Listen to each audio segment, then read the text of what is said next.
Fala investidor, bem-vindo ao canal Analista 1. Finalmente saiu o tão aguardado resultado do Banco do Brasil e que, por sinal, veio melhor do que o esperado. Nesse vídeo, comentarei os principais pontos, trarei as estimativas dos analistas, as minhas projeções e abordarei pontos importantes que nós devemos ficar de olho como investidores. Então, bora direto ao ponto. Começando pelas projeções do banco e o que de fato foi entregue em 2025, então o BB esperava 3 a 6% de crescimento na sua carteira de crédito e entregou 3,1%. Então ficou em linha com o projetado.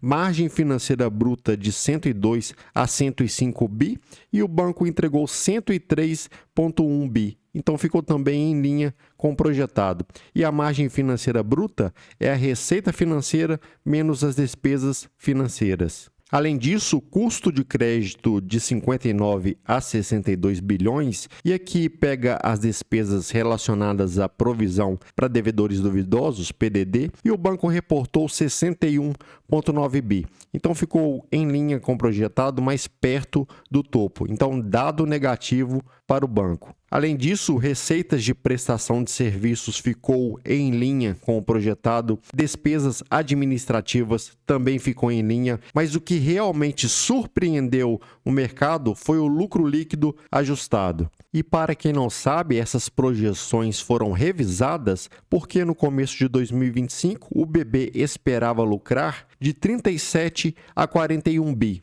Depois, o guidance foi revisado e o lucro projetado passou a ser de 18 a 21. E mesmo após essa revisão, o mercado ainda esperava um lucro ficando abaixo do que esse entregue, perto do piso ou então abaixo dele. Então, isso acabou surpreendendo positivamente. E já nesse slide nós podemos ver o lucro por trimestre do banco. Então note 8,5, 9,4, 9,6 bi e devido à implementação da nova resolução 4966, somado com a inadimplência do agro, isso fez o lucro desabar, ficando o lucro em relação ao quarto TRI de 2025 40% inferior se olharmos para o mesmo período em 2024. Já olhando para o ROI, retorno sobre o patrimônio líquido, o banco vinha entregando 21, 22,5%, 20,8%, depois desabou para 8,4%. E agora nós estamos vendo uma recuperação do quarto TRI de 2025 para 12,4%. E se olharmos para o terceiro TRI de 2025, o banco apresentou um aumento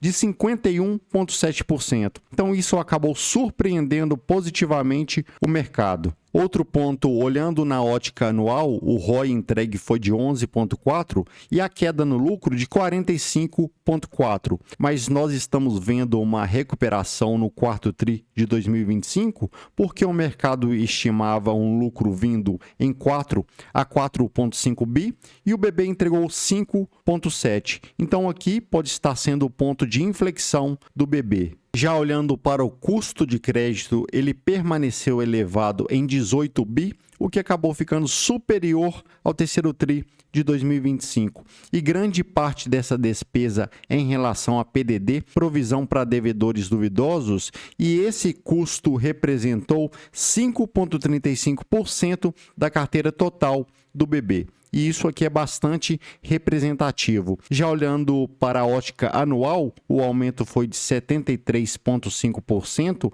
e o custo ficou em 61,9 bi.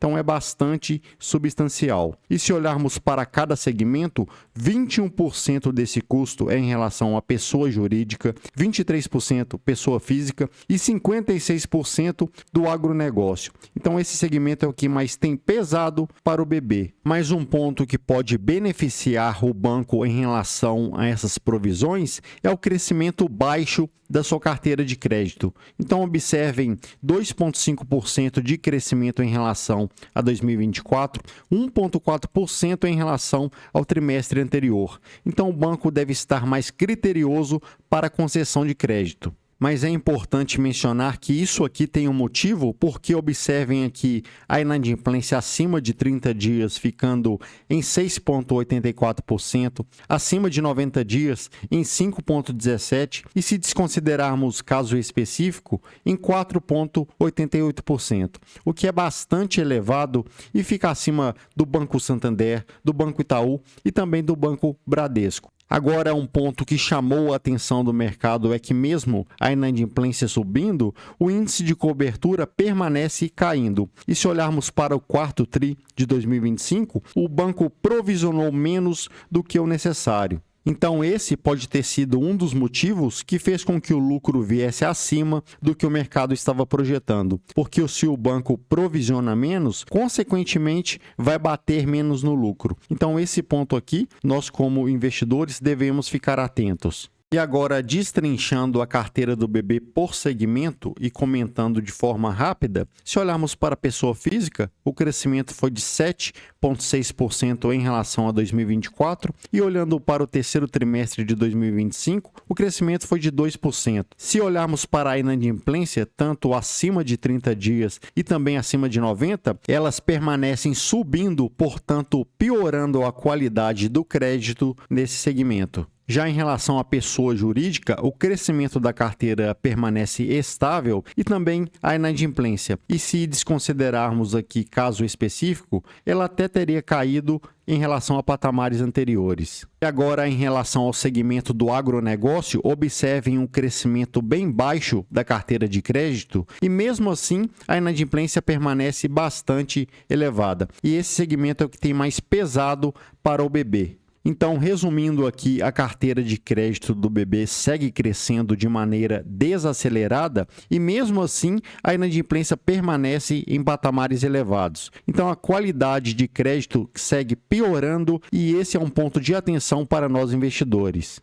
Já em relação à margem financeira bruta, que pegam as receitas financeiras menos as despesas financeiras, ficou em 27,8 bi. O que representou um aumento de quase 4% em relação ao quarto TRI de 2024 e de menos 0,8% se olharmos na ótica anual, ficando em 103,1 bi. E um dos motivos foi devido à elevação na taxa Selic, o que faz com que o custo de captação fique mais elevado, consequentemente aumentando a despesa financeira. Mais um ponto, em relação às receitas de prestação de serviços, o BB teve uma queda tanto na ótica trimestral quanto na anual. Então, ponto negativo para o BB nesse ponto aqui. E se olharmos para as despesas administrativas, teve um crescimento de 4% em relação ao quarto TRI de 2024. E se olharmos para o ano cheio, o crescimento foi de 5%, o que acabou ficando um pouco acima da inflação. Já em relação ao índice de eficiência, o banco atingiu 27,7% e aqui, quanto menor, melhor, porque é a relação entre despesas e receitas. E esse ponto aqui acaba ficando menor que o Banco Itaú, do que o Banco Bradesco e do que também o Banco Santander. Então, ponto positivo para o BB. Já nesse slide temos o guidance do banco para 2026 e falando da carteira de crédito, o BB estima um crescimento bem lento de 0,5% a 4,5%, com queda em agronegócio, empresas e um crescimento de 6% a 10% em pessoa física. Então percebam que o banco está bem criterioso na concessão de crédito. Além disso, um crescimento de 4% a 8% na margem financeira bruta e um custo de crédito ficando entre 53 e 58 bi, o que é menor do que foi realizado em 2025. Então, mais um ponto positivo para o BB. Além disso, receitas de prestação de serviços crescendo entre 2% e 6% e o banco entregou uma queda em relação a 2025, então ponto positivo. Despesas administrativas entre 5% e 9%, de certa forma controlada. E lucro líquido ficando entre 22 e 26 bi. E como vimos em 2025, o banco entregou um lucro de 20,7, então aqui podemos estar vendo um ponto de inflexão, mas bem longe dos patamares anteriores, onde o banco projetava lucros de 37 a 41 bi. Então, para quem investe no banco, tem que ter paciência, porque a recuperação será bastante gradual. E agora, já entrando nas projeções, e aqui eu trouxe as estimativas de 12 analistas, então eles estimam um LPA, lucro líquido por ação, ficando em 4,23 em 2026, 5,37 em 2027 e 5,36 em 2028. E com base nessas projeções, eu peguei o LPA estimado pelos analistas, lucro líquido por ação, e multipliquei pelo número de ações em circulação. Então, eu cheguei no lucro líquido projetado para 2026 de 24,14 bi, 30,65 para 2027 e 30,6 para 2028. E no momento que eu estou gravando o vídeo, as ações do Banco do Brasil estão cotadas em 25,43 e multiplicando pelo número de ações em circulação, chegaremos num valor de mercado de 145,16 bi. E agora, se pegarmos esse valor de mercado e dividirmos pelo lucro líquido projetado, chegaremos no múltiplo PL projetado. E aqui, quanto menor, melhor. Já fazendo o inverso do PL, pegando um lucro e dividindo pelo valor de mercado, ou 1 sobre o PL projetado, chegaremos no Earnings Yield.